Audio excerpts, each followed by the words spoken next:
คณะกองเลขากรรมการคุ้มครองอินเทอร์เน็ตขันแขวงแผนกเทคโนโลยีและการสื่อสารแขวงเสียงขวางได้เผยแพร่เอกสาร การนำใช้ข้อมูลข่าวสารผ่านอินเทอร์เน็ตให้แก่พนักงานรัฐกรเมืองคำเมื่อโบดลที่ผ่านมาคณะกองเลขากรรมการคุ้มครองอินเทอร์เน็ตขันแขวงแผนกเทคโนโลยีและการสื่อสารแขวงเสียงขวางได้จัดพิธีเผยแพร่เอกสารการนำใช้ข้อมูลข่าวสารผ่านอินเทอร์เน็ตให้แก่พนักงานรัฐกรเมืองคำขึ้นที่สโมสรปกครองเมืองอย่างเป็นทางการภายใต้การเข้าร่วมเป็นประธานของทานว่ายาหมอกภูเขากรรมการภาคแขวงห้องหัวหน้าคณะกรรมการคุ้มครองอินเทอร์เน็ตขันแขวงหัวหน้าแผนกเทคโนโลยีและการสื่อสารแขวงเสียงขวาง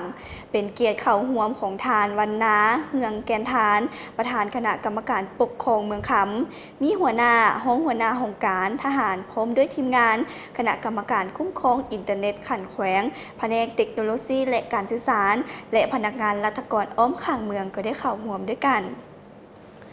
ในพิธีทานสอนเพชรวันมีไซคณะกองเลขากรรมการคุ้มครองอินเทอร์เน็ตขันแขวงแผนกเทคโนโลยีและการสื่อสารแขวงเสียงขวางได้ขึ้นเผยแพร่เอกสารการนำใช้สื่อสังคมออนไลน์ให้รู้ว่า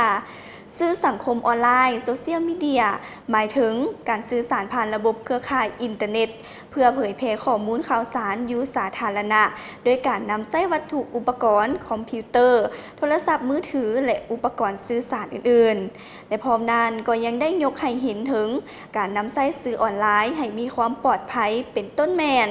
สิ่งที่ควรปฏิบัติในการนำใช้สื่อสังคมออนไลน์ข้อดีข้อเสียของการนำใช้สื่อสังคมออนไลน์ความเสี่ยงด้านความปลอดภัยที่เกี่ยวข้องสื่อสังคมออนไลน์ขอแนะนำด้านความปลอดภัยในการใช้ Facebook สิ่ง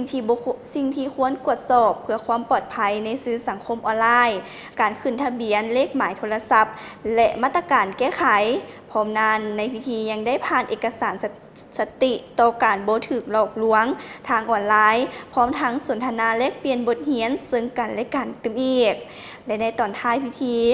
ทานวันนาเฮืองแกนทานประธานคณะกรรมการปกครองเมืองคำไดโอลมมีคำคิดคำเห็นก่อนอื่นหมดทานยังได้แสดงความย่องยอสมเสยต่อกับผลงานในครั้งนี้พร้อมทางเฮียกห้องมายังผู้เข้าร่วมจงพร้อมกันสืบต่อศึกษาหำเฮียนตืมต่อกับปัญหาที่ยังบ่เข้าใจในการนำใช้สื่อออนไลน์คุ้มครองข้อมูลข่าวสารมีสติในการนำใช้สื่อสังคมออนไลน์พร้อมทางนำเอาเนื้อในจิตใจนำไปผันขยายให้แก่พนักงานรัฐกรประชาชนบรรดาเผ่าภายในเมืองได้ให้รับรู้และเข้าใจอย่างลึกซึ้งข้อมูลข่าวสารสู่สาธารณะด้วยการนำใช้วัตถุอุปกรณ์คอมพิวเตอร์โทรศัพท์มือถือและก็อุปกรณ์การสื่อสารอื่นๆนั่นเองนะท่านผู้ชมทั้งหมดนี้ข้าพเจ้าขอขอบใจข่าวจากสายคำ